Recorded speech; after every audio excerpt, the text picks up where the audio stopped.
बिल्कुल सही कहा आपने कादिर, लेकिन एक चीज़ में मैं थोड़ा सा समझती हूँ कि आप कह रहे हैं कि हरभजन सिंह भी बात करते हैं, बहुत सारे लोग, विक्रांत गुप्ता को मैं देख रही थी कि कुछ रोज़ पहले उनका बयान कुछ और था, कुछ रोज़ बाद उनका बयान कुछ और है।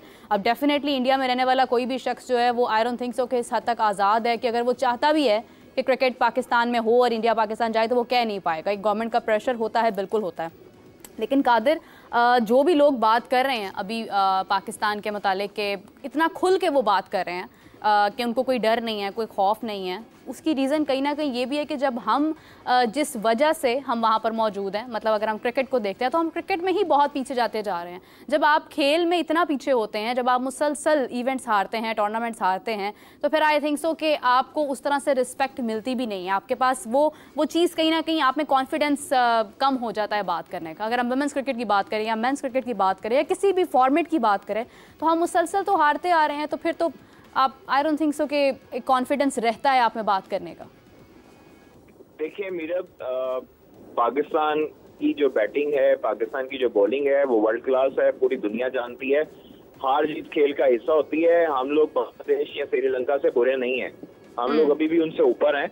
और अगर भारत की टीम श्रीलंका जाके खेल सकती है सीरीज, अगर भारत की टीम बांग्लादेश के साथ खेल सकती है सीरीज, तो पाकिस्तान के साथ क्यों नहीं खेल सकती? पॉलिटिकल वो मैटर्स सिर्फ और सिर्फ सबको पता है कि ये क्रिकेटिंग इशू नहीं है। हाँ। मेरा भी ये सिर्फ और सिर्फ जो है वो पॉलिटिकल इशू है। और अमित शाह जो जय शाह के वालिद मोहतरम है, वो उस वक्त जो इस वक्त जो है वो रूलिंग पार्टी में और रूलिंग गवर्नमेंट में है, तो उनकी मजबूरी है कि वो पाकिस्तान खिलाफ बयानियां बनाए। अगर वो पाकिस्तान टीम भेज देते हैं तो फिर उसके बाद उनकी गवर्नमेंट भी एकदम कोलैप्स कर जाएगी और उनका यही बयानिया बिकता है कि पाकिस्तान खिलाफ, पाकिस्तान की क्रिकेट टीम के खिलाफ या पाकिस्तान नहीं जाएंगे। तो ये तो आप बायलैटरल सीरीज को रोक नहीं सकता ना कोई भी कि वो। जी क्या कह रही हैं? मैं कह रही हूँ कि फिर बायलैटरल सीरीज को भी कोई रोक नहीं सकता ना, बहुत सारी चीजें हैं ना। फिर आप ट्रेड को कैसे रोकेंगे, फिर आप बायलैटरल सीरीज को कैसे रोकेंगे? यही अर्ज कर रहा हूँ कि अगर भारत आ जाता है पाकिस्तान, तो फिर क्या जवाब है कि पाकिस्तान और भारत की टीमें जो हैं वो एक दूसरे के घर नहीं जाएंगी और एक दूसरे के खिलाफ बायलैटरल सीरीज नहीं खेलेंगी। देखें ये चीजें पाकिस्तान ने हमेशा बड़ा दिल किया है। अगर मैं समझता हूँ कि इंडियन जो व्यूअर्स हैं, इंडियन जो शायकीन क्रिकेट हैं, अगर वो न्यूट्रल होकर सोचें, अगर वो अपनी अना से बाहर आकर सोचें, जो इंडियन जो स्पेक्टेटर्स हैं, जो व्यूअर्स हैं, वो ये चाहते हैं कि पाकिस्तान इंडिया क्रिकेट हो। आप देखें 80% जो रेवेन्यू आईसीसी को आता है वो पाकिस्तान इंडिया के मैच से आता है। अगर पाकिस्तान ही ये मना कर दे कि हम चैंपियंस ट्रॉफी हम जो है वो कहीं न्यूट्रल वेन्यू पर नहीं खेलेंगे, अगर भारत नहीं आता तो हम लोग न्यूट्रल वेन्यू के बगैर अपने मुल्क में करवाएंगे, ये स्टांस हम लोग क्यों नहीं लेते? हमें अपने मुल्क की खातर ये करना पड़ेगा और chairman Pakistan cricket board Mohsin Naqvi साहब को ये स्टांस लेना पड़ेगा और सख्त मौक़िफ़ अपनाना पड़ेगा। देखिए उनके पास अभी पाकिस्तान की सिक्योरिटी को क्या खतरात है? अल्लाह का शुक्र है कि पाकिस्तान जो है वो इस वक्त पुरअमन है और पाकिस्तान सेफेस्ट है कंट्री है। कोई भी आजादाना घूम सकता है। इनको जब आते हैं तो इनको इतना प्रोटोकॉल अपने वतन में नहीं मिलता होगा जितना पाकिस्तान में यहाँ पर। हम तो अपना ओपिनियन आजादाना तौर पर दे सकते हैं, हम तो अपनी राय आजाद होकर दे सकते हैं। मैं आपसे यही तो कह रही हूँ कि अगर आप देखें तो इंडिया में मैंने नहीं किसी भी जर्नलिस्ट को देखा, किसी को देखा जो खुलकर ये बात कर सके कि नहीं क्रिकेट होनी चाहिए। उनके पास ये अथॉरिटी ही नहीं है। हम तो कह रहे हैं, हम तो बहुत सारी चीजों में जहाँ पाकिस्तान की गलती है हम तो उसको एडमिट करते हैं। हम तो राय देने में भी आजाद हैं अपने मुल्क में। सिक्योरिटी के जो मसाइल है वो तो एक तरफ है, हमें तो बोलने की भी आज़ादी है। अल्लाह का शुक्र है मेरा, हम लोग बड़े अच्छे मुल्क में पैदा हुए हैं और जहाँ पर जो है वो आपको बिल्कुल आज़ादी होती है, बोल सकती है और आप हर दुनिया की नेमत से अल्लाह ताला ने यहाँ पर नवाजा है। हमें अपने मुल्क से प्यार है और अपने मुल्क के लिए हम लोग ये स्टांस लेंगे। भारत जैसे 100 ममालिक कुर्बान कर देंगे अगर वो चैंपियंस ट्रॉफी पर नहीं आते। तो लेकिन अगर हमें दूसरी तरफ भारत का टॉपिक तो एक तरफ है, लेकिन एक खबर है कि जो पाकिस्तानी खिलाड़ी हैं उनको जो सेंट्रल कॉन्ट्रैक्ट है उस पे एक खबर फाख्ता सामने लाई है और उसमें फाख्ता साहब यानी आपने फाख्ता का जेंडर कंफर्म कर दिया आज। बिल्कुल जी। कौमी खिलाड़ियों को अगस्त के शुरू में जो है वो सेंट्रल कॉन्ट्रैक्ट दिए जाने का इम्कान है, जबकि रेड बॉल और व्हाइट बॉल के हेड कोचेज जो हैं उनकी मशावरत से सेंट्रल कॉन्ट्रैक्ट तश्कील दिए जा रहे हैं। जबकि फिटनेस टेस्ट जो है वो खास तौर पर मेयार के मुताबिक पास करेंगे तो सेंट्रल कॉन्ट्रैक्ट मिलेगा। ये कोचेज ने फैसला कर लिया है और अगस्त के दूसरे हफ्ते में हेड कोचेज की जेरी निगरानी जो फिटनेस कैंप लगाया जाना है उसका भी इम्कान है। जबकि फिटनेस लेवल खास तौर पर ये बड़ी इंपॉर्टेंट चीज है कि आपके जो हेड कोचेज हैं उन्होंने फिटनेस टेस्ट जो उसका रिजल्ट है वो 60% से 80% तक कर दी है। जो 80% तक फिटनेस टेस्ट पास करेगा उस स्क्वाड में भी शामिल किया जाएगा और उसी को ही खास तौर पर सेंट्रल कॉन्ट्रैक्ट भी मिलेगा।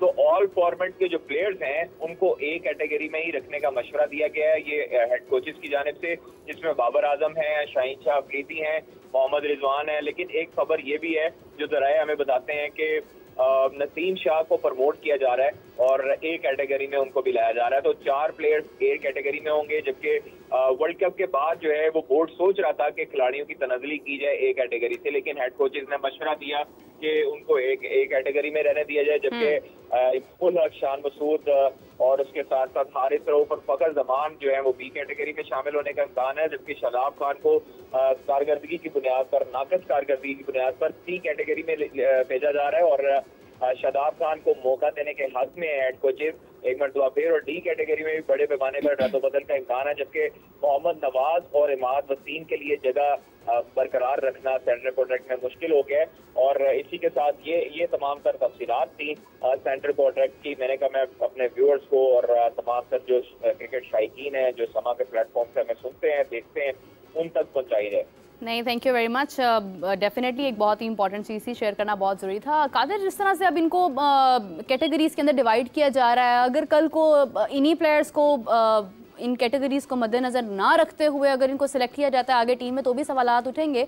तो जब किसी भी इंटरनेशनली जब टीम प्लान की जाएगी, जब किसी भी टूर्नामेंट का स्क्वाड अनाउंस होगा, तो उसके अंदर जब आप सिलेक्शन करेंगे तो डेफिनेटली कैटेगरीज को माइंड में रखते हुए ही सिलेक्शन होगी।